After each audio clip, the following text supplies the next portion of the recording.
Olá! Na aula de hoje daremos continuidade ao tópico visto principalmente nas últimas aulas, as ondas mecânicas, e para aquilo caracterizaremos que classe de informação as ondas ministram, transportam, levam. Em poucas palavras, a energia transferida por uma onda. E para aquilo comecemos principalmente com o conceito de potência, ou relembremos que a potência de uma força está associada com a ação do seu trabalho por unidade de tempo. Por exemplo, tendo duas caixas a uma determinada altura e sendo levadas a uma altura de 1 metro para cima, sabendo que o peso de cada uma das caixas é de 1000 newtons, se a primeira caixa é levada a uma distância de 1 metro num lapso de 1 segundo e uma segunda caixa é elevada à mesma distância, só que num lapso bem maior, equivalente a 5 segundos, podemos dizer que a força é a mesma, a velocidade foi a mesma, velocidade constante, mas uma das duas, em um dos dois processos, o fenômeno aconteceu muito mais rápido, foi mais potente. E define-se, lembremos que define-se em física o trabalho como sendo a força que leva e muda o estado do movimento de um objeto ao deslocá-lo uma determinada distância paralela à própria direção da força. Nesse caso, o trabalho realizado pela força para levar ambas caixas é equivalente ao peso das próprias caixas. Se ambas caixas foram elevadas a velocidade constante, tem-se que o trabalho será equivalente a 1000 joules de trabalho. Mas a potência define-se a quantidade de trabalho realizado por lapso, por tempo, implicando que o segundo caso seja menos rápido e, portanto, menos potente. A diferença do primeiro que, em 1 segundo, conseguiu fazer o mesmo trabalho, e as unidades para caracterizar a potência definem-se no Sistema Internacional de Unidades em honra a James Watt, como sendo o Watt. E o Watt define-se como sendo um W maiúsculo, e observem que o W de unidade é reto, embora o W de trabalho é um pouco cursivo ou inclinado. E as unidades compostas de watts no Sistema Internacional podem se expressar como joule por segundo, ou unidades de trabalho por segundo. Isso implica que quanto mais tempo demora em fazer o mesmo trabalho, o processo físico será menos potente, como é o caso dos 5 segundos, em vez do caso mais potente em 1 segundo. Fazer o trabalho equivalente. Mas quando há uma força variada, haverá que assumir o diferencial de trabalho ou a contribuição infinitesimal de trabalho quando essa força faz um deslocamento infinitesimal sobre o próprio objeto, mudando a sua trajetória, mudando a sua posição. Nesse caso, a diferença de posição, o seu deslocamento, é representada diferencialmente por esse vetor diferencial de posição, ou de raio vetor posição. Para aquilo, mais uma vez, tem-se a mesma definição de potência física como sendo a razão desse trabalho infinitesimal realizado nesse lapso infinitesimal, implicando que o trabalho, por extenso, como tínhamos escrito anteriormente, será o produto escalar entre o trabalho realizado sobre essa trajetória infinitesimal. Não tem importância, ou poderíamos assumir que a força nesse lapso tão minúsculo, a força será constante, não tem tempo suficiente para mudar, mas ainda assim houve uma mudança temporal. Ao longo desse lapso, houve uma mudança da sua posição. Mas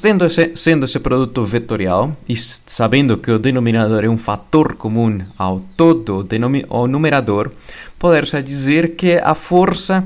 está presente tanto nessa multiplicação para o primeiro elemento ou para o segundo, mas por simplicidade poderíamos usá-la para o segundo elemento. Mas sendo assim, fisicamente obtém-se uma razão importantíssima que caracteriza a cinemática do movimento. Nesse caso, a força, produto escalar, com essa grandeza física que representa a taxa de variação instantânea da posição desse objeto específico. E chega-se que essa taxa de variação instantânea representa a velocidade, ou seja, que a potência que uma força realiza, seja variada ou seja constante, poder-se expressar como sendo o produto escalar entre a força com a velocidade, o vetor velocidade. E com base a essa redefinição de potência, hoje a aplicaremos para caracterizar qual é a informação que uma onda transmite, leva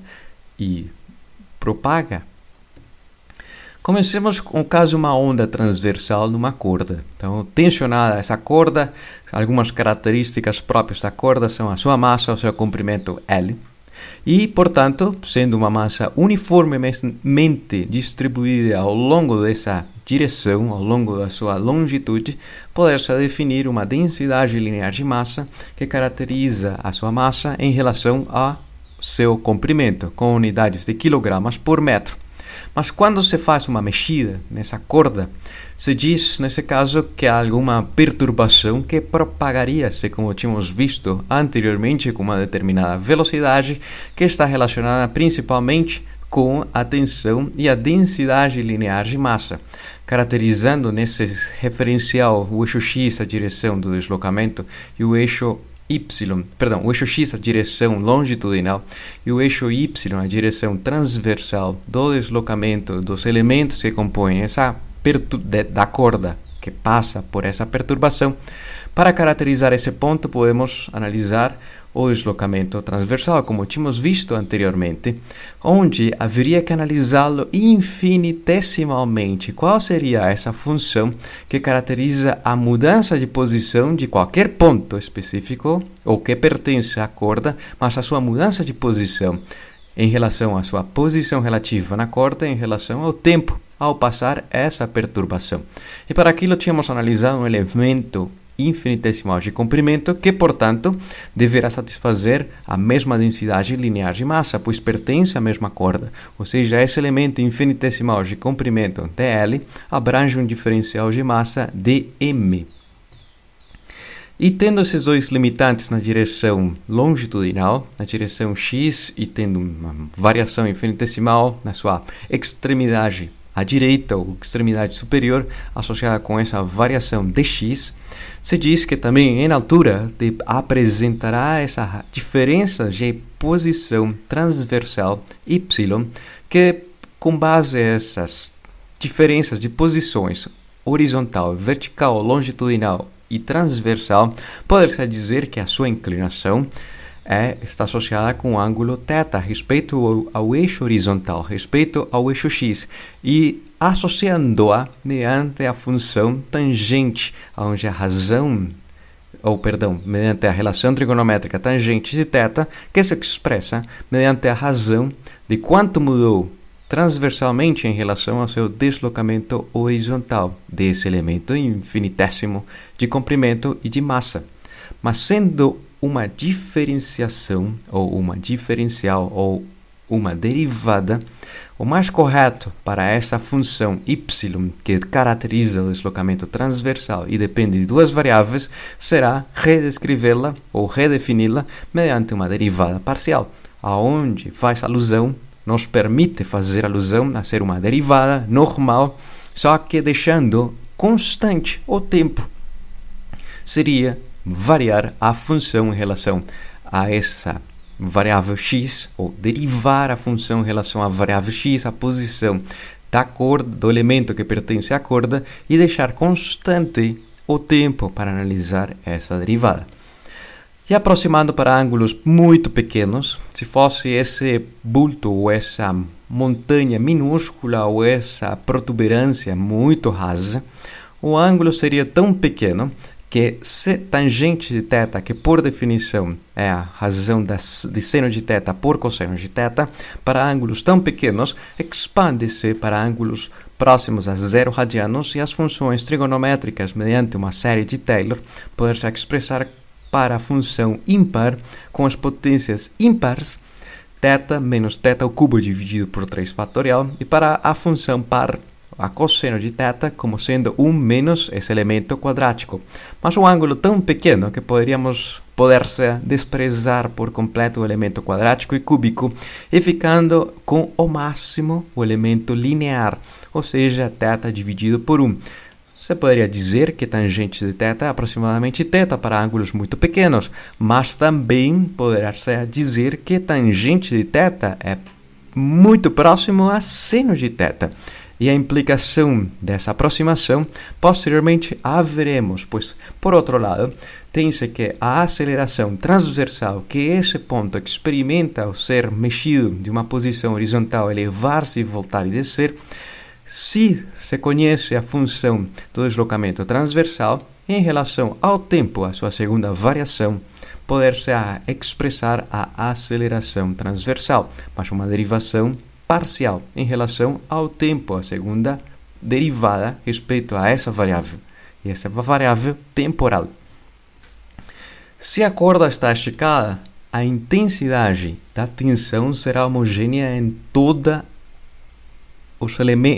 os elementos da corda, implicando que as tensões sejam do mesmo módulo, mas não necessariamente das mesmas direções, ou seja, que na parte inferior desse elemento infinitesimal, a orientação da tensão será diferente à orientação da tensão da parte superior, e essa diferença nos permitiria caracterizar uma mudança de elevação ou descida desse elemento infinitesimal de comprimento. Mas também, se está descendo, pode-se definir a sua velocidade, uma velocidade transversal, uma velocidade que visualmente estaria dizendo que está para baixo, ou que representa, semelhante esse vetor, na direção de cima para baixo, voltando até a posição horizontal. E, vale a pena lembrar que a velocidade da propagação dependerá, e a velocidade diferente dessa velocidade, ao ser esse elemento transversal, esse símbolo na direção y, a velocidade da propagação, ou seja, essa informação que desloca-se, ou essa perturbação que desloca-se ao longo do eixo x, dependerá de quão tensa está a corda e quão massiva é por unidade de comprimento, ou seja, a sua densidade linear de massa. E com base nessa nova informação, a velocidade transversal, analisaremos que será a potência transferida por uma corda. E para aquilo, lembremos que a potência transferida por uma corda dependerá da força transversal com a velocidade transversal, pois não há uma força longitudinal, a corda não se desloca horizontalmente, mas se leva ou sofre uma desviação transversal caracterizada por essa função y, que depende da posição x e t. Mas há uma transferida de informação quando essa protuberância desloca-se de esquerda para a direita, propagando-se com essa velocidade horizontal, ou a velocidade de propagação da onda, independente, ou velocidade de propagação da perturbação, independente da velocidade transversal. Nesse caso, para caracterizar a velocidade transversal, podemos começar primeiro com a força transversal. A força transversal se poderia resumir a que esse objeto experimenta na direção transversal, ou seja, na direção y, uma força que é a tensão vezes seno do ângulo θ. Poderíamos resumir a simplesmente uma força que está favorecendo a elevação ou a que está favorecendo a que esse objeto não caia tão rápido, mas essa componente simplesmente será a força, a tensão, vezes seno do ângulo θ, ou seja, o cateto oposto ao ângulo θ, que será paralelo à direção y. E para ângulos muito pequenos, seno de θ é próximo à tangente de θ, como tinha se dito anteriormente, que era a tangente de θ muito próximo a seno de θ. Mas tendo presente essa aproximação para ângulos muito pequenos, para a inclinação, que tinha se definido mediante a razão de quanto elevou-se o diferencial de y em relação ao deslocamento horizontal, para ângulos muito pequenos, essa fração, ou essa derivada parcial da função do deslocamento transversal em relação à posição x, que depende do ângulo do seno de θ, se poderá aproximar para seno de θ para tangente de θ. E tangente de θ, por sua vez, se expressa mediante a tensão, que já estava anteriormente, mas tangente de θ mediante a derivada parcial da função do deslocamento transversal em relação à sua posição da corda, no eixo x, ou no eixo longitudinal. A velocidade transversal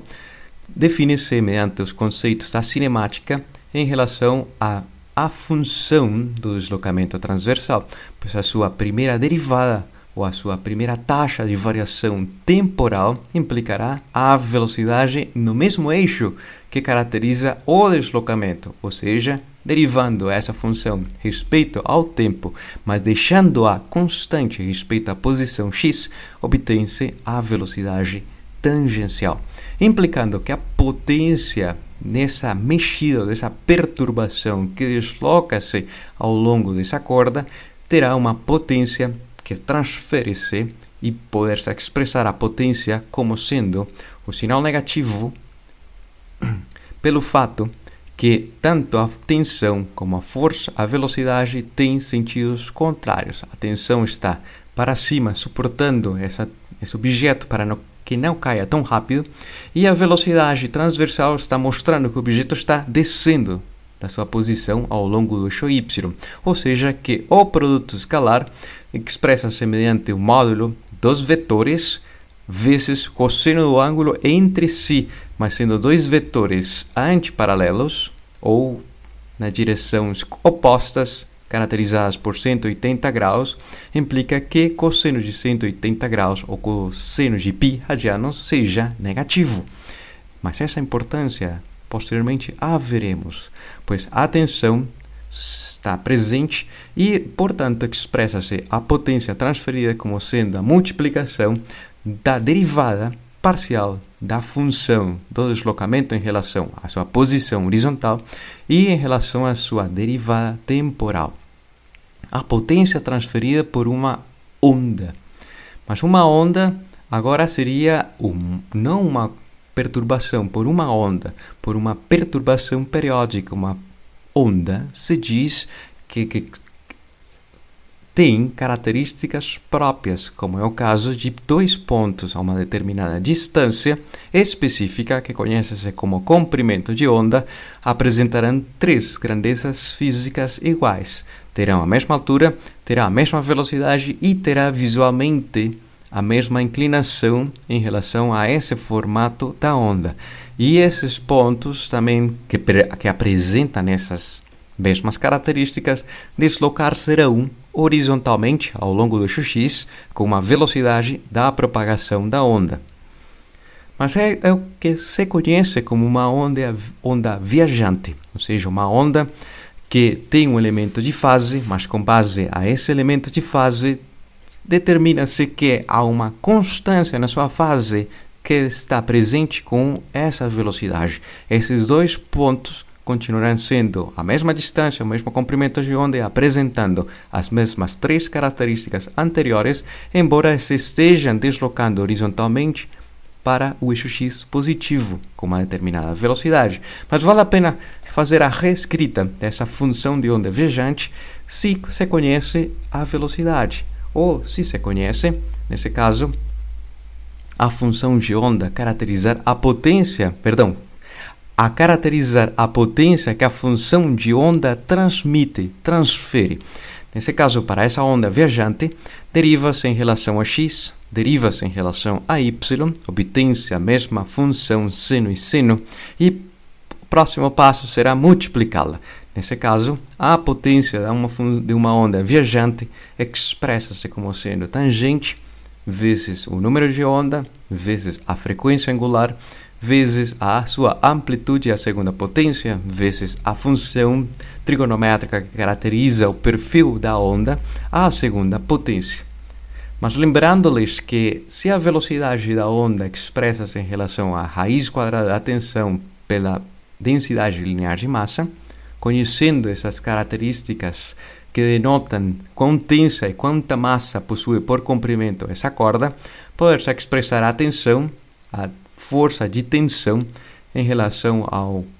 à velocidade de propagação, a segunda potência, e a densidade linear de massa da própria corda, implicando que esse elemento possa ser expresso como velocidade ao quadrado, como está justamente aqui, mas transformando a tensão com esse elemento que está em alaranjado. Para quê? Para obter uma velocidade e outra velocidade, a segunda potência, e a densidade linear de massa. Parece mania, parece uma artimanha matemática muito astuta e física para simplificar o número de onda, mas para deixar presente a frequência angular à segunda potência. Nesse caso, conclui-se que a potência transferida ou a potência instantânea transferida por uma onda viajante expressa-se em relação à sua massa, implicando a densidade linear de massa, implicando que quanta mais massa por comprimento possui essa corda, mais potência transferirá. Igual, quanto mais rápido oscile essa onda, maior potência transferirá. Quanto mais rápido se desloque, maior potência. E quanto maior seja a sua amplitude, quadraticamente, maior será a potência, igual que a frequência angular, quadraticamente. Mas isso é uma informação instantânea, pois em alguns instantes, esse ponto específico e esse ponto específico estarão a uma amplitude nula e uma amplitude para baixo, uma amplitude nula e uma amplitude positiva, ou seja, que oscila em torno de uma amplitude mais A e menos A. Mas o importante é o módulo ao quadrado, ou seja, A ao quadrado, qual será a amplitude? E esse elemento que está aqui, seno ao quadrado, oscila entre 0 e o máximo valor de seno ao quadrado, ou seja, 1. E uma função trigonométrica periódica oscilante entre esse intervalo 0 e 1, 0 e 1, implicaria que não podemos assumir 100% das vezes a ser o máximo, nem 100% das vezes ser o mínimo. Para aquilo define-se a potência transferida média. Mediante essa representação desses corchetes esses corchetes com ângulos,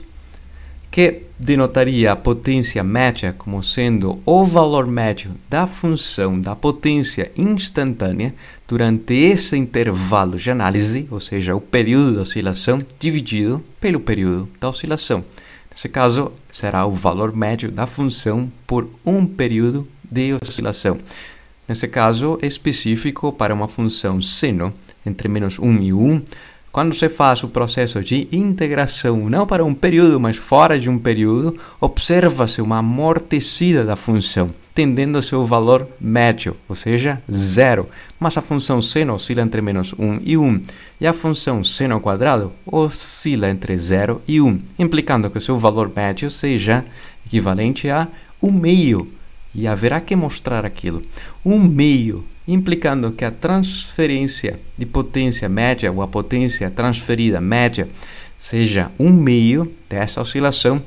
dependendo dessas características físicas da corda, ou seja, a sua velocidade, a densidade linear de massa, e dependendo de quanto se mexe essa corda, quanto a essa perturbação que afeta o estado de repouso da própria corda, com essa amplitude, com essa frequência angular da oscilação.